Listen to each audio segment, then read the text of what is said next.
দেশবাসীকে বললেন আপনারা শান্ত হন, নিশ্চিত হন, আমি আপনাদের দায়িত্ব নিলাম, সেনাবাহিনী আপনাদের জানমালের নিরাপত্তা দেবে। 8 তারিখে ডক্টর ইউনূস শপথ নেওয়ার পরে কি ওই দায়িত্বটা তাকে বুঝিয়ে দিয়েছে? বিএনপি কে এত অত্যাচার করছে যে আওয়ামী লীগ, সে বিএনপিও চায় না যে আওয়ামী লীগকে আইনিভাবে ব্যান করা হোক। কিন্তু বর্তমান অবস্থায় আওয়ামী লীগ কিন্তু রাষ্ট্র কেন কেউ চেষ্টা করলেও বর্তমান অবস্থায় আওয়ামী লীগকে ধ্বংস করতে পারবে না। কারণ জনগণ ক্ষিপ্ত হলে যেমন শেখ হাসিনার মতো স্বৈর শাসকও বিদায় নেয়, মনে রাখতে হবে সিপাহীরা যদি বিদ্রোহ করে তাহলে কিন্তু প্রধান সমন্বয়কের জীবন উষ্টাগত হতে পারে। নতুন যে দলটা ছাত্রদল নানাবিধের কথা বললেন, তারা তো মানে ক্ষুব্ধতার মধ্যে না, এরা ক্ষুব্ধতার মধ্য থেকে না। আমি তো এদের সম্পর্কে, এরা যুদ্ধ জয় করেছে, আবার তো অন্য জায়গায় যেতে হয়।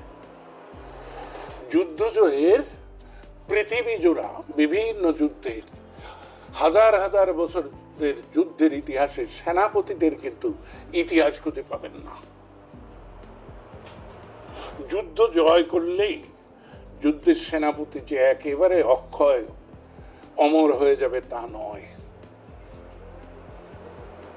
তো এনারা কয়েকজন সমন্বয়ক সেনাপতি, এবং আজকে তো যে ফলকার না ফকলার না টুর্ক কি বলে একজন জাতিসংঘের মানবাধিকার কমিশনের হাই কমিশনার, তিনি যে 5 মার্চে হার্টকে বিবিসিতে বলেছেন যে আমরা বাংলাদেশের সেনাবাহিনীকে বলেছিলাম তোমরা যদি গুলি করো, জনগণের উপর পীড়ন করো, তাহলে তোমাদের দেশের নাম শান্তিরক্ষী বাহিনীতে থাকবে কিনা সেটা কিন্তু প্রশ্নবিদ্ধ হয়ে যাবে।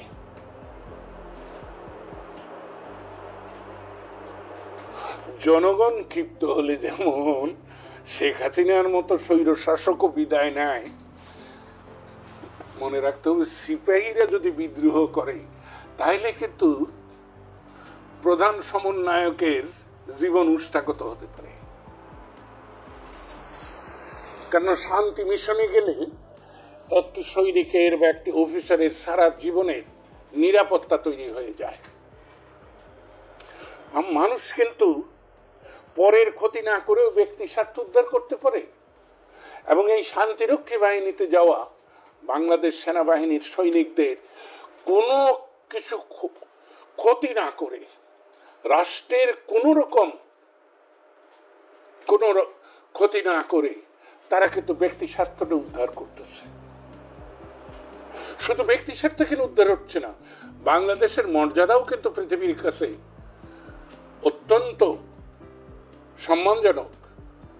কারণ আমাদের এই সেনাবাহিনী বাংলাদেশের ভিতরে কি করেছে অতীতে জিয়াউর রহমান এরশাদের নেতৃত্বে উল্লে বলার দরকার নেই, কিন্তু শান্তিরক্ষী হিসাবে তারা যে যে দেশেই গেছে, যে সুনাম তারা অর্জন করেছে গণমানুষের কাছে ওই সকল দেশে, সেটা তো একটা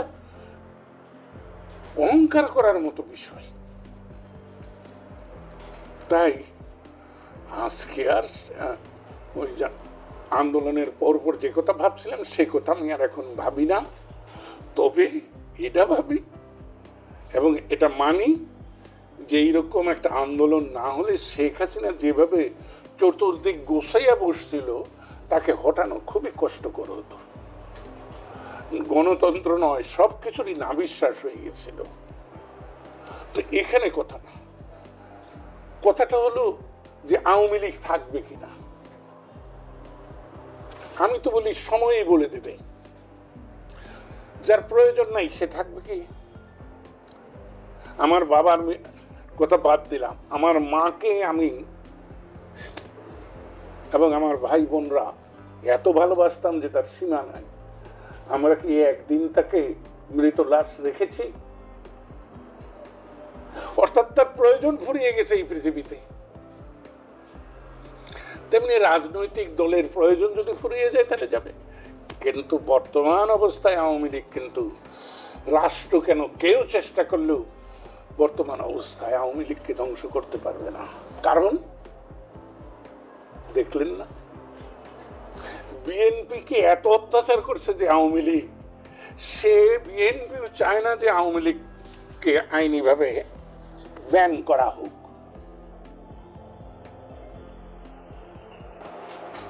আর মানুষ, গণমানুষ তো হলো কি, তারা এখন যে অস্থিরতা, এখন যে অস্বাভাবিকতা মনে হচ্ছে, আসলে কিন্তু আমার কাছে এটা অস্থিরতা নয়, অস্বাভাবিকও নয়। আপনারা একটু ভাবুন তো, দেশ স্বাধীন হলো, বঙ্গবন্ধুর এত বড় একটা দল, জনগণের উপর বঙ্গবন্ধুর এত বড় ব্যক্তি প্রভাব,